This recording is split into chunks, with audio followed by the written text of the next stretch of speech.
rasaasa lamaan dugda isaarra rukkutanii jechuudha. Mucaan kun yeroo sana umuriin isaa waggaa 17 tilmaama.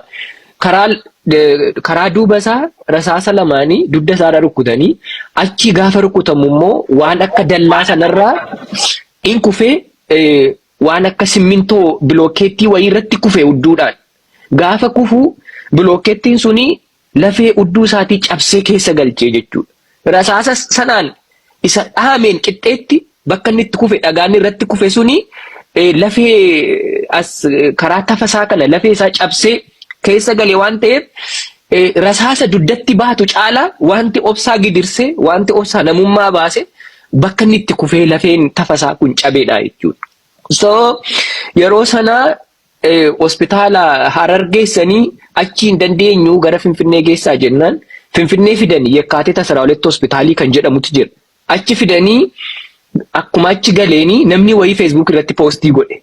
Nan argee jechuudha. Argeen gurbaa kana bira deeme Yekkaatita 12 hospitaalii kan jedhamu kan. Achi deemeen yeroo jalqabaatiif waggaa 6 dura obsaa argee jechuudha. Baay'ee nama gaddisiisa. Umuriin isaa waggaa 17 akkuma siniin jedhe maatiin isaa abbaan qabu, haati isaa dhibee qabdi, obboleessa xiqqaa qofa qaba. Achitti dhaqee argee hedduu na gaddisiisa. Rasaasa lama dugdatti baatee ciiseetu lataa Oromoon akkamitti jirti naan jedhe. Ani yoon du'eeyyuu rakkoo hin qabu. Ani yoon du'eeyyuu waa'ee kiyya yaadinaa. Ani Oromoo argeen du'e, magaalaa dhufeen du'e, wallaansa argadheen du'e yoon du'eesi. Mee Oromoo kan biraa iyyaafadhaa. Oromoon akkamitti jirti jedhee na gaafata. Hospitaala irra ciisee waggaa 17 mucaan kun umuriin isaa yeroo san tilmaama. Sanumaa qabee waa'ee mucaa kanaa barreessuun jalqabee gargaarsi akka godhamuu fi wallaansa gahaa akka argatuuf yeroo adda addaa karaa kootiin amma humni koo na danda'e yaalii godheera. Hospitaala keessattis warra hospitaala hooggananis qunnamee hoogganaa biiroo magaalaa Finfinnees qunnamee mucaan kun wallaansa gahaa akka argatu yaalii taasiseera. Amma danda'anitti gargaaraniiru akka inni yaalii argatu gochaa turanii. Dhumarratti waan isaanii jedhanii rasaasa kana lamaan isaayyuu dugda keessaa baasuu hin dandeenyu. Yoo mucaa kana rasaasa dugda keessaa baasuu yaalle lubbuun isaallee ba'uu danda'a. Kanaafi rasaasni kun dugduma isaa keessa haa taa'u jedhan. Kana gochuuf yaaluun miidhaa caalutti fiduu waan qabuufi sanan goonu jedhanii. Argitanii duraan akkuma isinitti hime lafeen tafasaa cabee ture. Lafeen cabee kun keessatti nyaatamee infekshinii godhatee fayyuu didee miila isaa mudhii gadi hin naaffisee jechuudha. Miila lamaan. Miilli lamaan as kana mudhii gadi kan jiru kun hin naafate. Miilli isaa lamaan lafa jechuu hin danda'u wiilcharii fayyadamuu jalqabee jechuudha. Hospitaaluma keessa socho'uuf. Achi erga jalqabee yaalii numa taasisuu fi madaanii kun tafasaarra kan jiru hin qooru, boorillee na shabu, ammasinuma dhiigaa, ammasinuma madaa'a, ammasinuma quncaa'a. Dhumarratti maal godhanii kana caalaa yaalii gochuuf hin dandeenyu. Rasaasa kana dugda keessaa baasuus hin dandeenyu. Yaalii kana dabalataas gochuus hin dandeenyu waan ta'eef mucaa kana hospitaalaa baasaa nuun jedhanii jechuudha. Eessa dhaqanna mucaa kana hospitaalaa baasne firan qabu, bakka dhaqee ciisuun qabu, nama isa gargaaruun qabu. Sanayyuu Facebook irratti maxxansinee namoonni biyya adda addaa jiran Waaqayyo isaanaa eebbisuu hamma danda'an gargaaranii waan nyaataa waanuma adda addaafiyyuu haati jirti, obboleessi isaa jira, lamaanuu hospitaala keessatti wajjin rakkatu. Kanayyuu gargaarsa namaatiin kan inni jiraatu hospitaalaa mucaa kana baasnee eessa dhaqanna? Araritti rasaasa lama dugdatti baatee wiilcheriidhaan deemee Araritti galamoo lafatti galuu woon qabu. Eessa dhaqanna mucaa kan hospitaala baasnee karaa irratti ganna lafa dhaqannu wallaalle jechuudha. Isa booddee bulchiinsa magaalaa Finfinnee bira deemeen yeroo sana taakkalee uumaatu jira.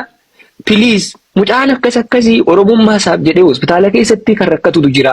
Firan qabu, nama gargaaruun qabu. Mucaa kana naa gargaara. Manuma inni itti galu, manuma inni hospitaala keessaa baasnee manuma dhaqannee ciisu naa kenna. Waan dandeenyu hundan goona. Garuu mucaa kana karaa irratti hin gannu, afaan bineensaa irratti gatuu hin dandeenyu. Firan qabu, piliis na gargaaraa jedhee dhaqee bulchiinsa magaalaa Finfinnee kadhadhee haalli isaa baay'ee nama sodaachisa ture. Taakkalee fi warra isa wajjin hojjetan kadhadhee fidee hospitaalatti akka isaan ilaalan godhee jechuudha mucaa kana. Hospitaala dhufanii ilaalanii baay'ee gaddanii taakkaleen achuma dhaabatee mana kondominiyeemii tokko haa kennamuufi asii baasaatii mana kondominiyeemii sanatti galchaa nuun jedhe.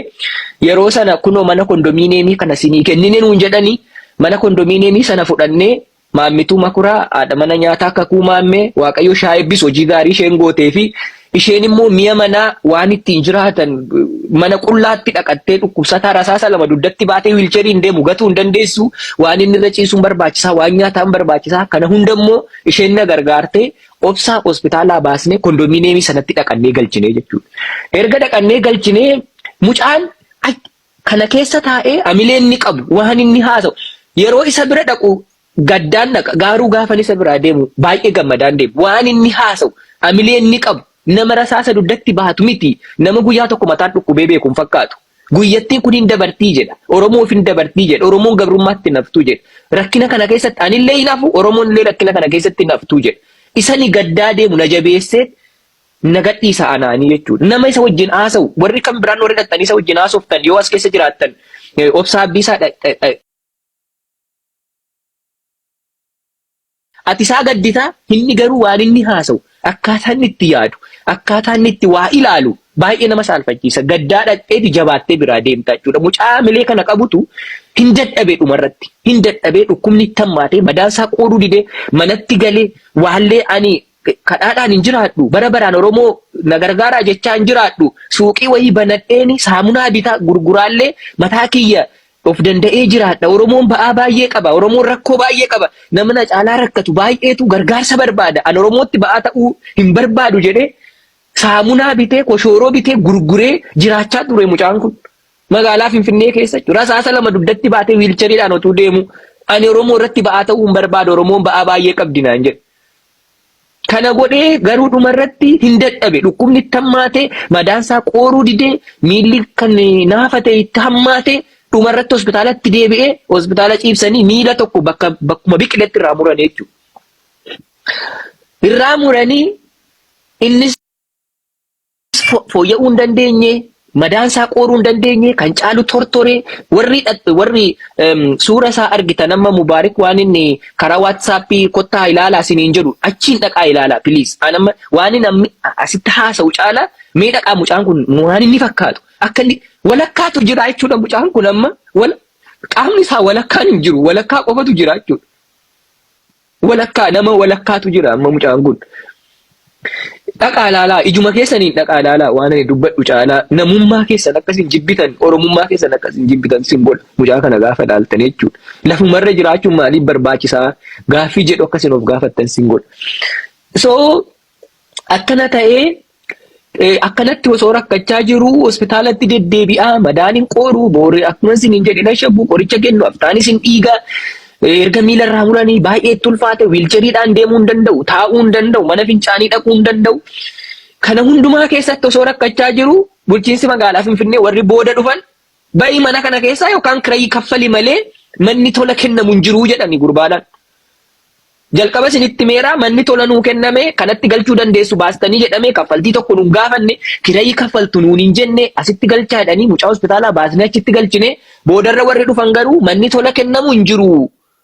Yookiin kirayii kaffalta yookaan immoo mana kana keessaa ba'uu qabdattiin jedhan ilaalaa nama rasaasa lama duddatti baatu nama miilli tokko irraa cite nama qaamni tortore nama qaamni ajaa'u nama waan nyaatu hin qabne nama waan dhuguu hin qabne yookaan kirayii kaffali yookaan mana kana gadhiisii bayu jechuun dabadhaa jechuudha daba namummaaf hin jiru.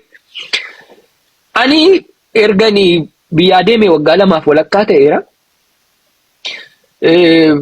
Waa tokko gochuuf hin dandeenye namoota baay'eetti bilbilee nama baay'eefan barreesse piliis waa'ee mucaan kun rakkataadha manaan baasiinaa karaatti hin baasiinaa humna hin qabu nama gargaaru hin qabu gargaaraa jedhee nama baay'eef hin barreesse nama baay'eefan bilbilee namni natti deebisu namni mucaa kanaaf ho'u akka yaadetti akkan barbaadetti hin arganne amma gurbaan kun kanuma baate kanuma ta'eetu ji'atti qarshii 671 kirayii kondominiyeemii tola isaa kenname. Kirayii itti kaffalaa keessa jiraata jechuudha mucaan kun kadhatee namarraa kadhatee gargaarsa namaatiin qarshii 671 kirayii kaffala qaama isaa waan inni fakkaatu dhaqaa ilaalaa madaa qaama isaa irra jiru dhaqaa ilaalaa mucaan walakkaadha qaama guutuu miti walakka mudhii gadi hin jiru mucaan tortoreera qaamni isaa taa'uu hin danda'u dhaabachuu hin danda'u. Kanarratti immoo guyyaa guyyaatti waatu isa barbaachisa qoricha liqimsu qaba. Madaa sana waan itti ashagatutu jira. Peyinii fi waan fudhatutu jira. Dhukkubbii sana hin danda'u qoricha liqimsu qaba. Kun hundumtuu qarshiidha. Namni gargaaru hin jiru. Namni responsibilitii kana fudhatee mucaa kana yaalchisu hin jiru. Qaamni mootummaas qaamni dhuunfaas mucaa kana yaalchisa.